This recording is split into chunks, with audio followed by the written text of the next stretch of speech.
जय गुरु जी, शुक्राना गुरु जी।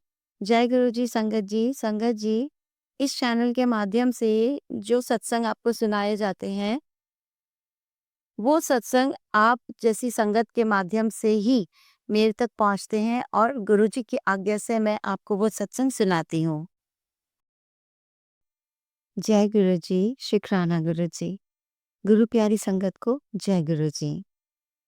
संगत जी, आज गुरु जी की आज्ञा से मैं आपको अपना एक इतना बड़ा सत्संग सुनाने जा रही हूँ कि मैं आपको बताना चाहती हूँ कि गुरु जी ने मेरी ज़िंदगी में किस तरह से मिरेकल करे। बहुत से लोग ये जानते हैं कि मैं सत्संग सुनाती हूँ, लोगों तक सत्संग पहुँचाती हूँ। ये सब मैं सिर्फ़ गुरु जी की आज्ञा से कर रही हूँ। पर आज जो मैं आपको सत्संग सुना रही हूँ या डेली जो मैं सत्संग सुना रही हूँ, कहीं न कहीं गुरु जी ने मेरी लाइफ़ के अंदर इतनी ज़्यादा मिरेकल्स करे हैं, इतना ब्लेस किया है मुझे कि आज मैं जो बहुत ज़्यादा बीमार रहती थी एक औरत,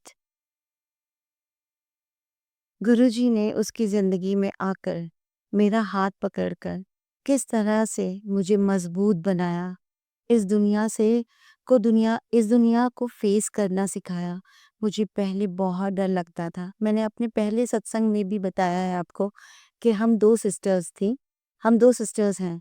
हमारे फादर ने सिंगल पेरेंटिंग की है हमारी। बहुत छोटी उम्र में जब मेरी छोटी सिस्टर 6 महीने की थी और मैं 4 साल की थी, तब मेरी मदर गुरुजी के चरणों में चली गई थी। मैं अपने फादर की बड़ी बेटी हूँ और मैं जिस नेचर की हूँ, उसकी जस्ट अपोज़िट नेचर की मेरी छोटी सिस्टर है, जो आज यूएस में है, अपनी फैमिली के साथ। आज उसको 18 साल हो गए पूरे यूएस के अंदर।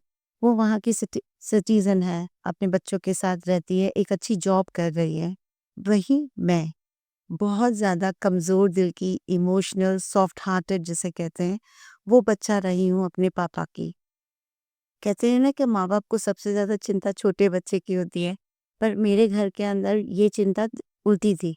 मेरे फ़ादर को मेरी चिंता सबसे ज़्यादा रहती थी क्योंकि मैं बहुत मतलब इतनी इमोशनल थी कि मैं बता नहीं सकती। छोटी-छोटी सी बात पे मेरी आँखें भर जाती थी।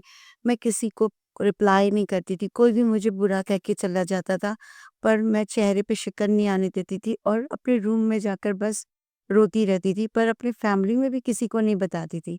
मेरे लिए अगर कोई लड़ता था तो वो थी मेरी छोटी सिस्टर। मेरे अच्छे-बुरे के लिए लड़ने वाली सिर्फ़ वही थी और मेरे फ़ादर मुझे ऑल टाइम कॉन्फिडेंट बनाने में रहते थे कि हमेशा मुझे कहते थे, "मिली अगर मैं नहीं होऊँगा, छोटी तेरी ज़िंदगी में नहीं होगी।" मतलब मेरी छोटी सिस्टर अनामिका, "वो तेरी ज़िंदगी में नहीं होगी तो तू कैसे सर्वाइव करेगी? दुनिया से लड़ना आना चाहिए, ठीक है? हम ये नहीं कहते कि तू हर समय दुनिया से लड़, पर कम से कम अपने हक के लिए लड़।" मेरे फ़ादर को मेरे फ्यूचर की बड़ी चिंता रहती थी और ऐसा नहीं था कि मैं पढ़ाई में अच्छी नहीं थी। I was a very good student. मैंने अच्छे कॉलेज, अच्छे स्कूल से कॉन्वेंट स्कूल, कॉन्वेंट कॉलेज से अपनी एजुकेशन पूरी करी। मतलब हमारे फादर ने हमें अपब्रिंगिंग बहुत अच्छी दी। बहुत ही छोटी उम्र में फिर मेरी शादी हो गई। मेरी शादी के बाद 2006 में मेरी छोटी सिस्टर की भी शादी हो गई। शादी हुई उसकी और उसके बाद ही तुरंत वो अपने एमटेक के लिए इंडिया से बाहर चली गई, यूएस चली गई और फिर वहीं उसकी शादी हो गई। मतलब यहीं इंडिया आकर उसकी शादी हुई, फिर वो फाइनली इंडिया से बाहर ही चली गई।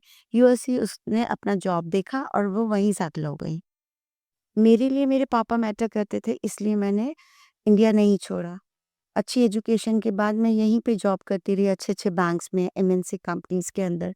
फिर एक दिन ऐसा आया कि 2010 में मेरे फादर ने भी दुनिया छोड़ने का कहते हैं ना कि मेरे पास एक ही ज़रिया थे मेरे पापा क्योंकि सिस्टर तो ऑलरेडी अपनी फैमिली के साथ बाहर शिफ्ट हो गई थी।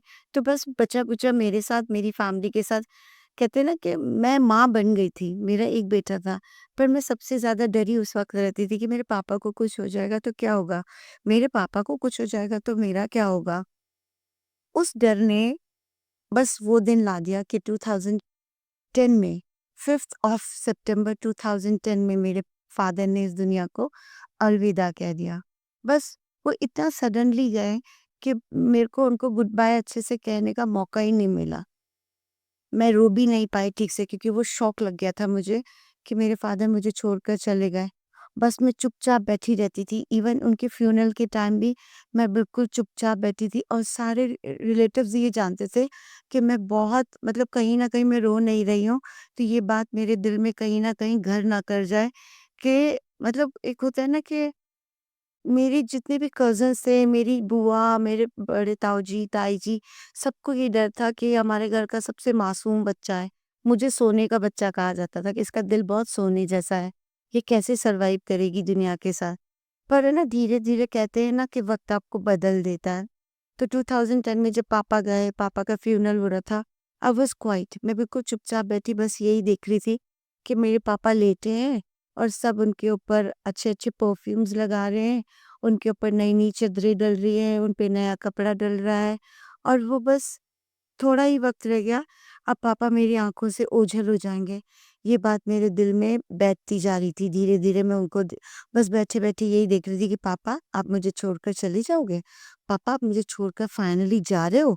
मैं बस बैठी-बैठी अपने आप से अंदर ही अंदर ये बात कर रही। सब रिश्तेदार मुझे कह रहे मिली, चलो अपने फादर से मिल लो, अब तुम्हारे पापा को लास्ट गुड बाय कर लो और है ना फिर तुम्हारे पापा को ना लेकर जाएँगे।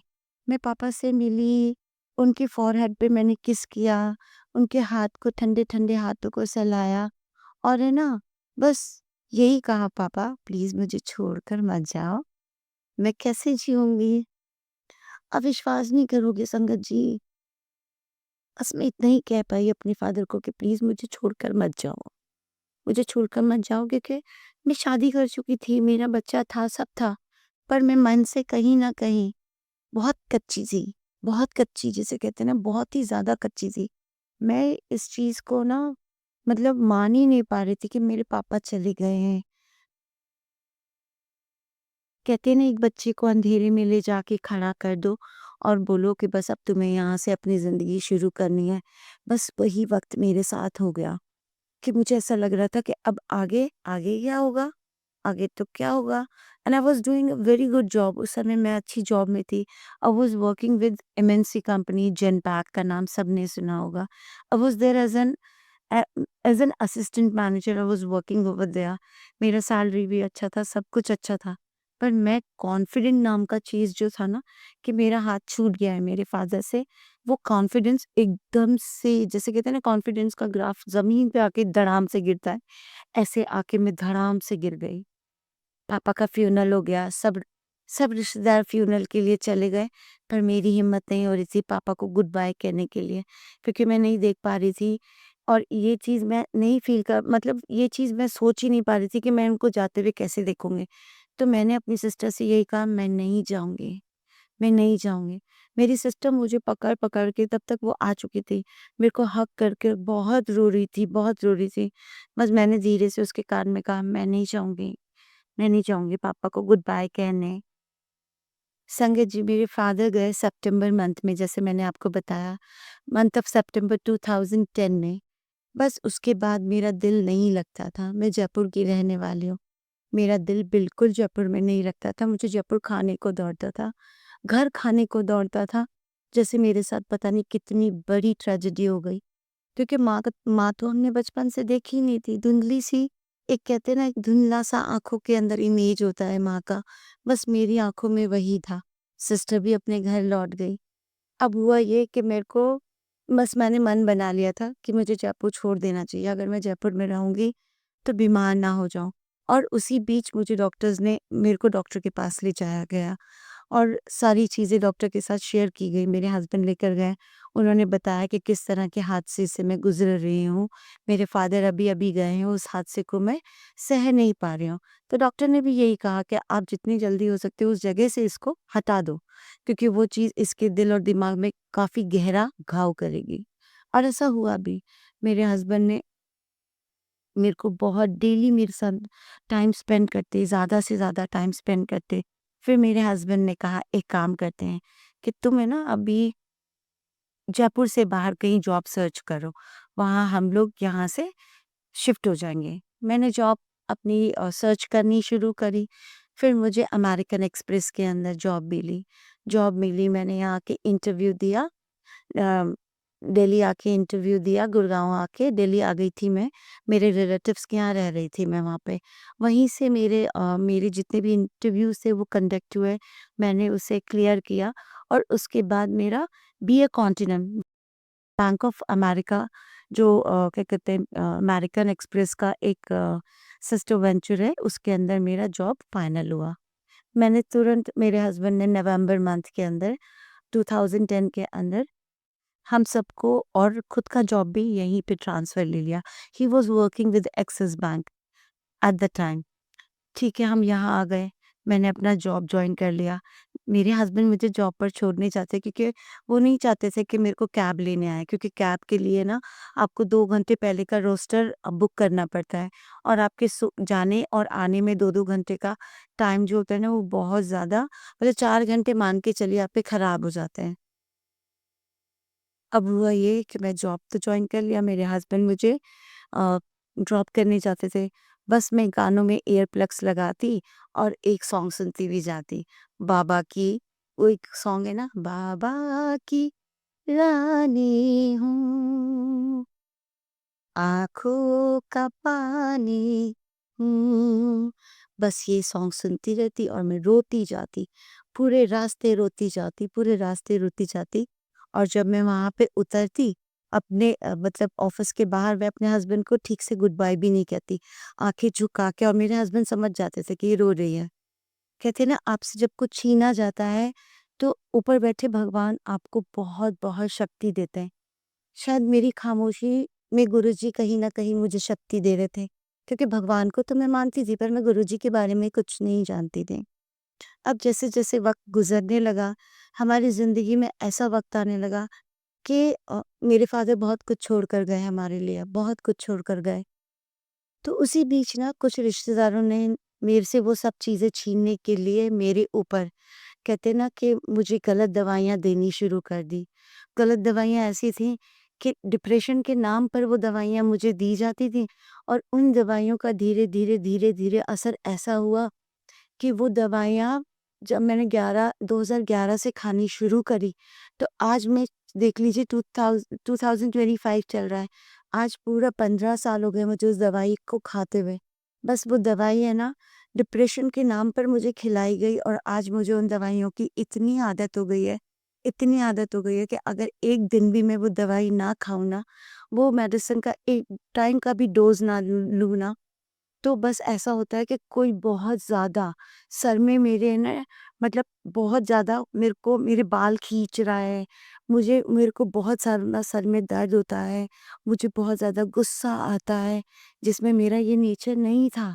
मैं तो बहुत शांत नेचर की थी, पर ज़मीन जायदाद के चक्कर में हम 2 ही बेटियाँ थीं, तो रिश्तेदारों ने सोचा कि किस तरह से किस पे कैसा प्रहार किया जाए, तो वो बच्चा मैं थी, जिसके ऊपर ये प्रहार किया गया। और मुझे ये पता ही नहीं चला क्योंकि मुझे एक विश्वास था कि ये मेरे अपने हैं, ये मेरा इलाज करवा रहे अच्छा मेरे हस्बैंड को भी नहीं पता था, मेरे हस्बैंड को ये पता था कि डिप्रेशन फादर के जाने के बाद ये थोड़ा-सा शांत रहती है, तो उन्होंने भी ये कह दिया कि ठीक है मैं ऑफ़िस चला जाता हूँ, आप इसको हॉस्पिटल ले जाया करो, डॉक्टर के ले जाया करो क्योंकि मेरे सेशंस होने शुरू हो गए थे। डॉक्टर मेरे को सेशंस देते थे। उसमें मेरी दवाइयाँ नहीं चलती थी, जस्ट सेशंस होते थे। एक क्या कहते हैं डार्क रूम के अंदर मेरे को बिठाया जाता था और वहाँ पर मुझे बस पुरानी बातें याद करवाई जाती थी। मेरे फ़ादर की जो मुझे मेरा अच्छा सबसे अच्छा टाइम था ना वो डॉक्टर मुझे कहता था आप वो याद करो। अपने फ़ादर के साथ आप कहाँ घूमने जाते थे, आप क्या करते थे? मैं ये बस सारी चीज़ें अपने बे फ्लैशबैक में जाकर याद करती थी और वहीं पे मैं बस उस डार्क रूम में ही रोती थी जितना रो सकती थी। और बाहर निकलती थी जब उस डार्क रूम से तो मैं अपने आप को बहुत-बहुत नॉर्मल फ़ील करती थी। उसी बीच में उन लोगों ने मुझे दवाइयाँ देनी ऐसी शुरू करी कि आज उस दवाई का असर इतना हो चुका है कि दिल्ली की मानी हुई डॉक्टर है, शायद आपने नाम सुना होगा उनका डॉक्टर वाणी जैन। डॉक्टर वाणी जैन मेरे हस्बैंड जब डॉक्टर वाणी जैन के पास मुझे लेकर गए, तो डॉक्टर वाणी जैन ने तुरंत मुझे देखते ही कहा कि ये जो क्या कहते हैं दवाइयाँ हैं, मेडिसिन्स हैं, इसमें से ये मेडिसिन इसको क्यों दी जा रही है? तो मेरे हस्बैंड ने कहा कि मेरी जगह इनको कोई ले मतलब हमारे रिलेटिव्स ही लेके गए थे हॉस्पिटल और वही उसको ये दवाइयाँ दे रहे थे कि ये डिप्रेशन में है। बोले कि डिप्रेशन में नहीं है, इसको और डिप्रेशन में डाला जा रहा है। इसको और डिप्रेशन में डाला जा रहा है कि ये और गुम रहने लगे और शांत रहने लगे और ये धीरे-धीरे सारी चीज़ें भूल जाए। संगत जी, मेरे हस्बैंड के तो जैसे कहते हैं ना कि ज़मीन निकल गई पैरों के तले कि वो जिन पे विश्वास करते थे और मैं जिनकी गोद में पली हुई थी, वो लोग मेरे साथ ऐसा कर रहे थे। मेरे हस्बैंड ने सबसे कॉन्टैक्ट मेरा तुड़वा दिया। उन्होंने अपने घर वालों से भी कॉन्टैक्ट तोड़ दिया, जस्ट मुझे ठीक करने के लिए। आज संगत जी आज आप विश्वास नहीं करेंगे कि मेरी वो हालत है कि गुरुजी ने मेरे मतलब ये कह लीजिए कि मेरे को कैसे सँभाला है, वो तो गुरुजी ही जानते हैं। अब मैं आपको अभी तक संगत जी मैंने आपको वो पार्ट 1 सुनाया है ना कि मुझे तो किस तरह की दवाइयों की आदत डाल दी गई थी। जो दवाइयाँ आज ना उसके डोज़ेज़ बढ़ते जा रहे हैं क्योंकि डॉक्टर वाणी जैन ने भी कह दिया है कि आपको ये दवाई अब ज़िंदगी भर लेनी पड़ेगी। आप इस दवाइयों को छोड़ नहीं सकते हो क्योंकि इतने साल में ना आप इस दवाई के हैबिचुअल हो चुके हो, यूज़्ड टू हो चुके हो। अब आप अगर इस दवाइयों को छोड़ोगे तो बस आपके साथ एक ही चीज़ होगी, वो होगा आपकी नसें इतनी ज़्यादा मतलब दर्द के साथ फूल जाएँगी और किसी दिन भी आपका ब्रेन हैमरेज हो सकता है। आप कभी भी दुनिया से जा सकते हो।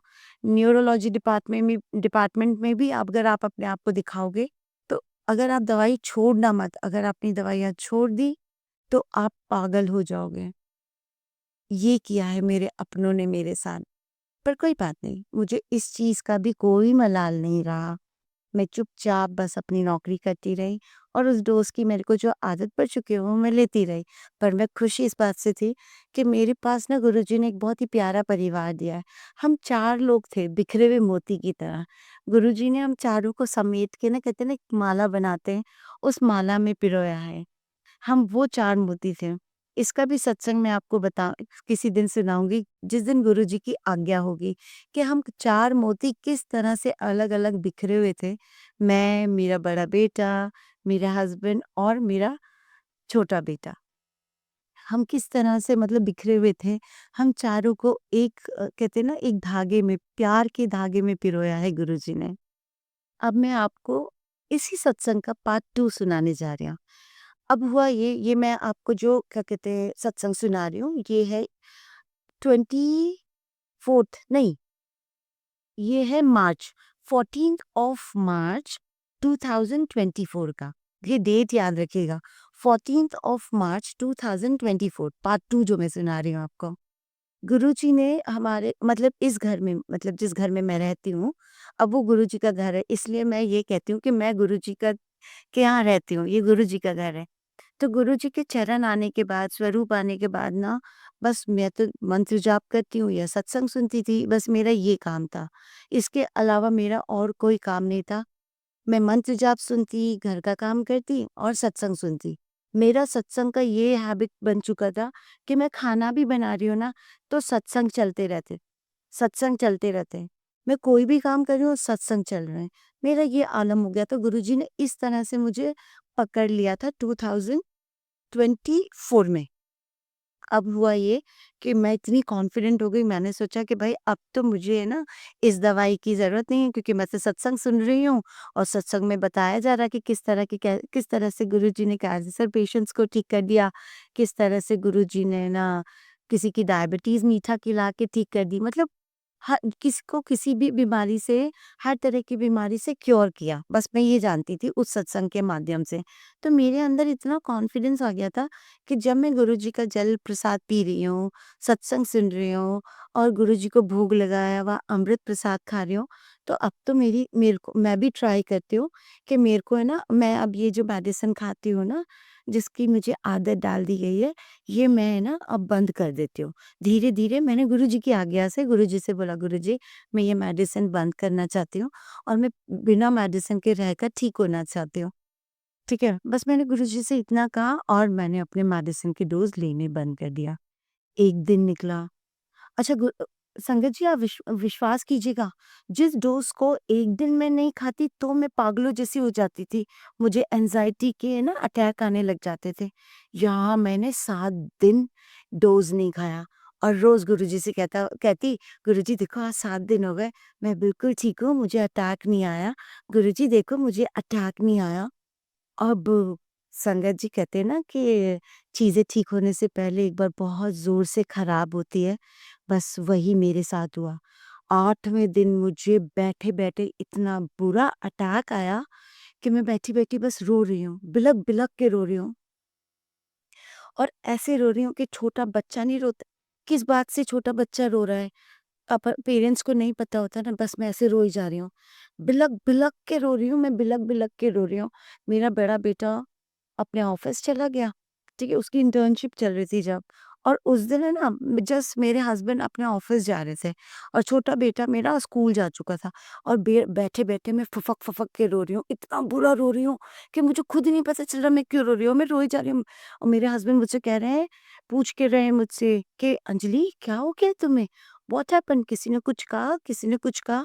और मुझे पता ही नहीं मैं क्यों रो रही हूँ और मेरा सर का दर्द ऐसा, और बस मैं बार-बार कहे जा रही हूँ, "पापा, प्लीज़ पापा आ जाओ। पापा, पापा प्लीज़, प्लीज़ पापा आ जाओ। प्लीज़ पापा आ जाओ। पापा प्लीज़, मुझे बहुत याद आ रही है। पापा प्लीज़ आ जाओ। पापा आ जाओ ना। पापा, आपकी बेटी आपको याद कर रही है।" संगत जी, 2010 में मेरे फादर गए थे। मैं इस तरह से रोकर विदाई नहीं दे पाई थी अपने फादर को। पर 2024 में जो एंग्ज़ायटी के अटैक आया मुझे, उसने 14 साल क्या, जो मैं अपनी ज़िंदगी के 39 इयर्स की हो चुकी थी, उस उम्र में मुझे ऐसे मेरे फ़ादर को याद दिलाया कि मैं तो बस ऐसा लग रहा था कि मैं बार-बार ये कह रही थी, "पापा, प्लीज़ पापा आ जाओ ना, मुझे ले चलो ना अपने साथ। प्लीज़ पापा आ जाओ, मुझे ले चलो अपने साथ।" मैं बार-बार यही रो-रो के कह रही थी। संगत जी, मुझे माफ़ कीजिएगा, मैं इस समय बहुत ज़्यादा भावुक हो जाऊँगी तो। और मैं रो-रो के अपने पापा को याद कर रही थी। बस रोते-रोते मेरे हस्बैंड को तो ऐसा लगा कि मेरे हस्बैंड ने तुरंत मेडिसिन्स निकाली।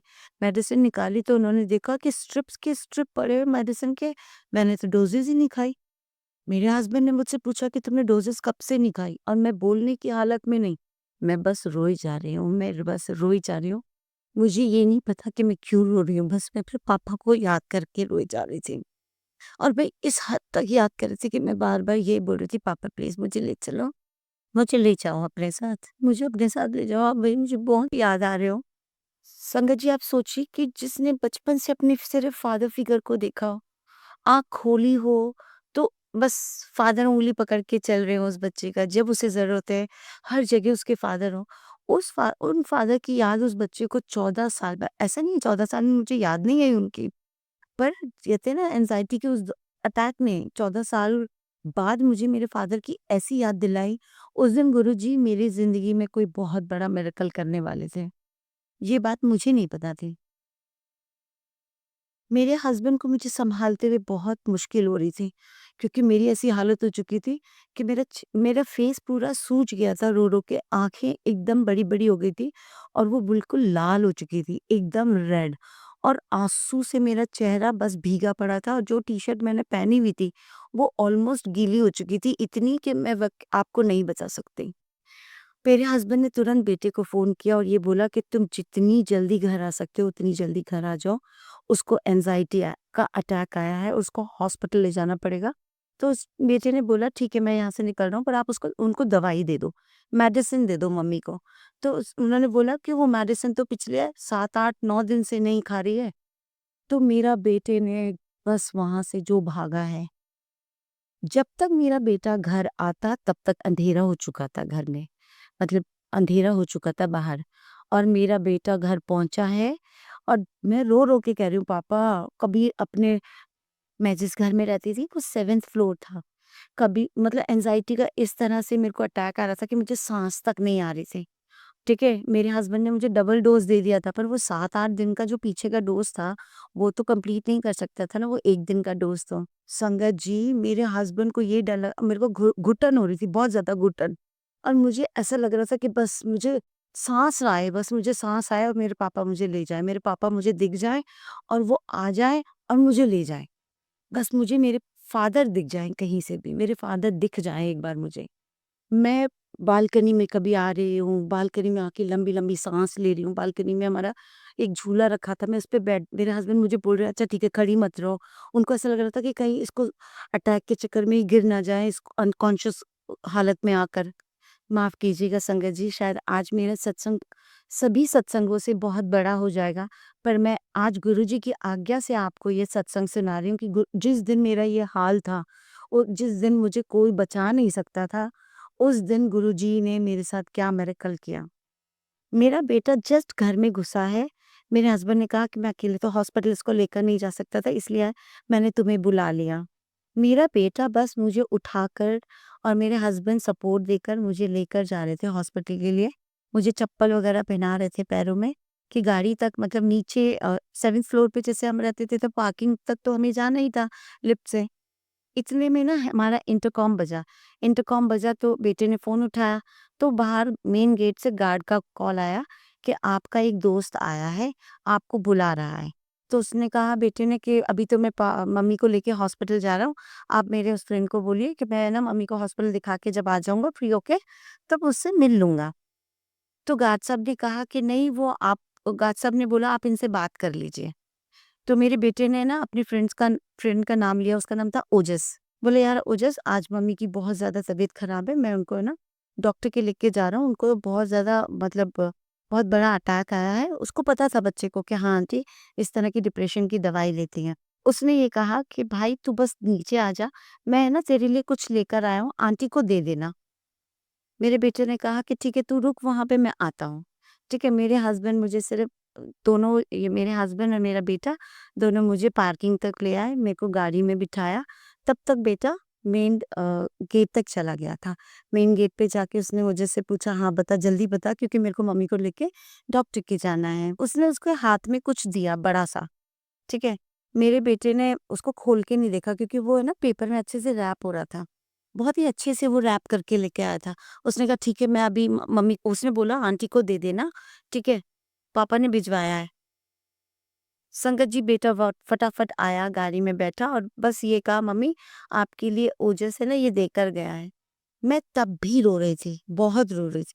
मैंने ऐसे ही रोते-रोते उस रैपर को खोला जिसमें जो वो बच्चा देकर गया था ओजस, उस रैपर को जब मैंने खोला, संगत जी आप विश्वास नहीं करेंगे मैं रो-रो के पापा को याद कर रही थी ना अपने, कि पापा प्लीज़ आ जाओ, मुझे ले जाओ, मुझे ले जाओ, मुझे देखना है आपको, मुझे आपसे मिलना है।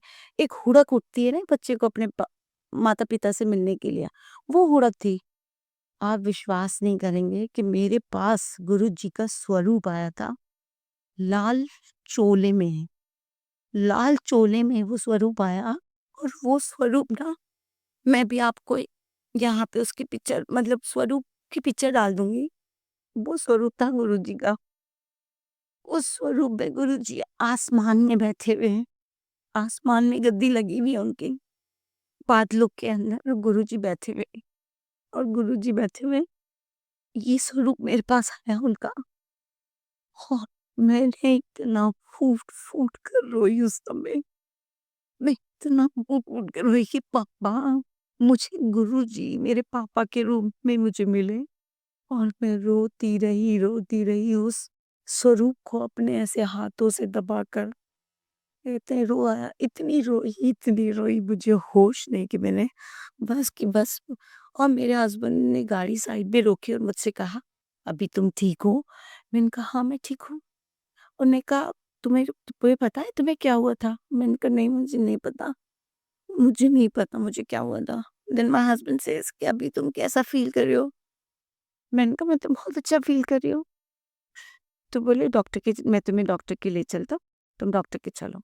वो लोग डॉक्टर के मुझे ले के जिस हालत में मुझे डॉक्टर के ले जा रहे थे, वो हालत मेरी देखने लायक नहीं थी, मतलब वो कोई देख नहीं सकता था, ऐसी हालत थी। और जब मैं डॉक्टर के सामने बैठी, तो बस वो तो था कि मेरी आँखें लाल हो रही थी, मेरा चेहरा इतना रोई थी कि बिल्कुल सफ़ेद पड़ चुका था और है ना, होंठ सूख चुके थे। डॉक्टर ने तुरंत मेरे को देखते ही कहा कि क्या बात है, इसने दवाइयाँ लेनी बंद कर दी। मेरे हस्बैंड के साथ उनका 15 से 20 मिनट सेशन चला।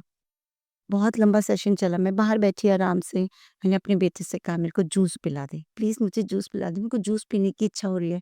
जो बंदी सुबह से भूखी थी, रो रही थी, चुप ही नहीं हो रही थी, वो गुरुजी ने ऐसा मिरेकल किया, अपने स्वरूप को मेरे पास उनका जब स्वरूप आया, मुझे एकदम ठंडक पड़ गई। एकदम ठंडक, ऐसी ठंडक कि जैसे कुछ हुआ ही ना हो। मतलब क्या, मैं जिस दिन अपने पिता को याद कर के रो रही थी, मैं आप बस आप मेरे सत्संग से समझ पाएँगे कि मैं जिस वक़्त अपने पिता को याद कर रही थी, गुरुजी के लिए तो नामुमकिन, हर किसी के लिए नामुमकिन होता है। एक बार चले जाने के बाद अपने बच्चों से क्या किसी से भी मिल पाना।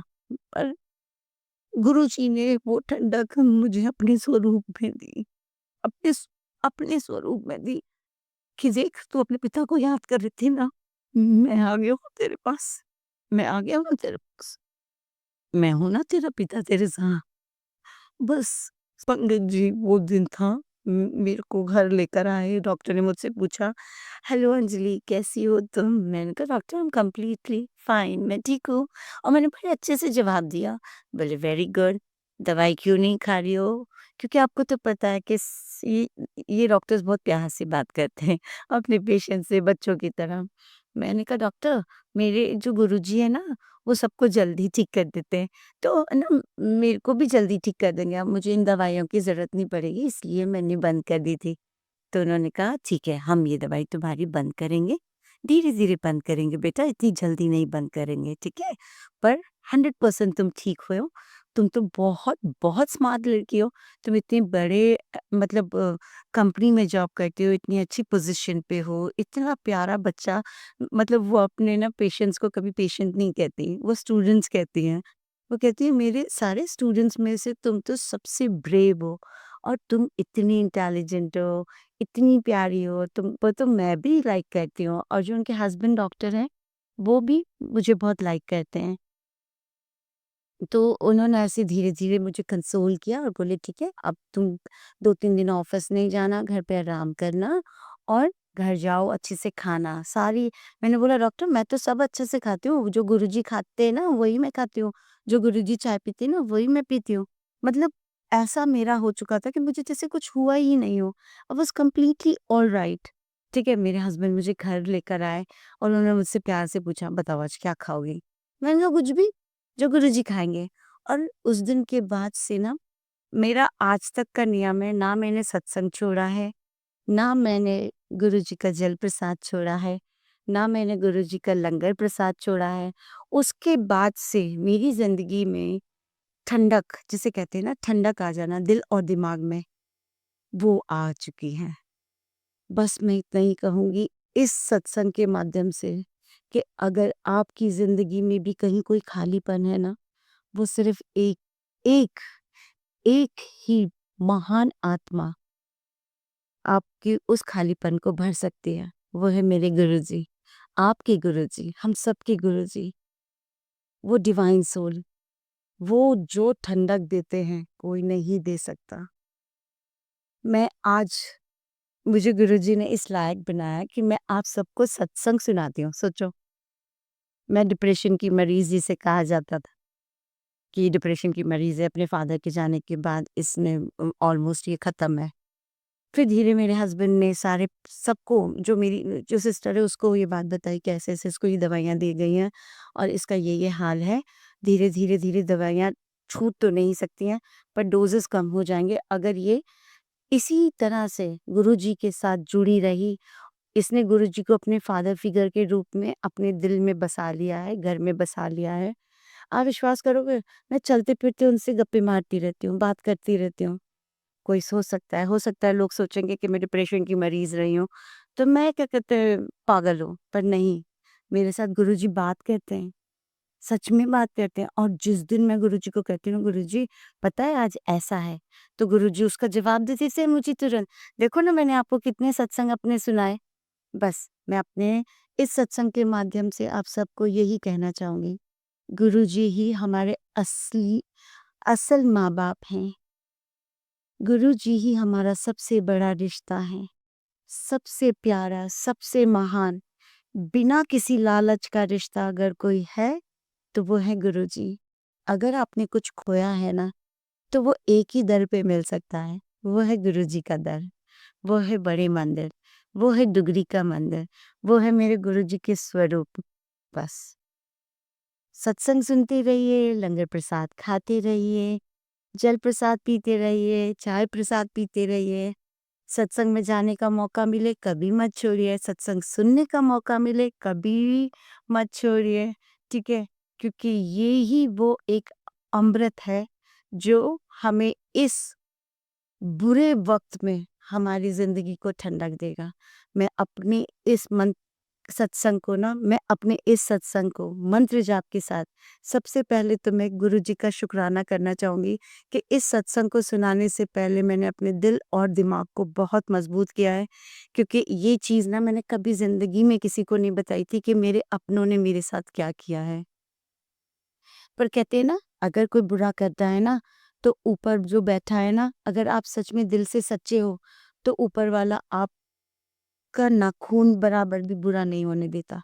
तो उसी तरह से मेरे गुरु पा ने ना मुझे कुछ भी बुरा नहीं होने दिया मेरा। मैं बहुत खुश हूँ आज अपनी ज़िंदगी में, मेरे दोनों बच्चों के साथ, मेरे हस्बैंड के साथ। मेरे को बहुत, बहुत खुश रखते हैं वो लोग। वो मेरी हर खुशी का ध्यान रखते हैं और वो सब किसने दिया मुझे? सिर्फ़ मेरे गुरुपा ने दिया है। मैं बहुत प्राउडली कहती हूँ कि मेरे गुरुपा मुझे किसी चीज़ से वंचित नहीं रख सकते हैं। जब उन्होंने मेरी ज़िंदगी का वो खालीपन जो रिश्तों में था, बुरे रिश्तों से मुझे दूर किया और वो खालीपन दूर किया। उसके लिए मैं अपने गुरुपा से बहुत-बहुत शुकराना करती हूँ। इतना शुकराना करती हूँ कि कभी ये शुकराना बस मेरी आखिरी साँस तक गुरुजी, बस मैं शुकराना के साथ ही जीती रहूँ और शुकराना करते-करते ही आप मुझे अपने पास बुला लो। ठीक है? गुरुजी, इस सत्संग के माध्यम से मैं सब तक बस आपकी ब्लेसिंग्स पहुँचाना चाहती हूँ।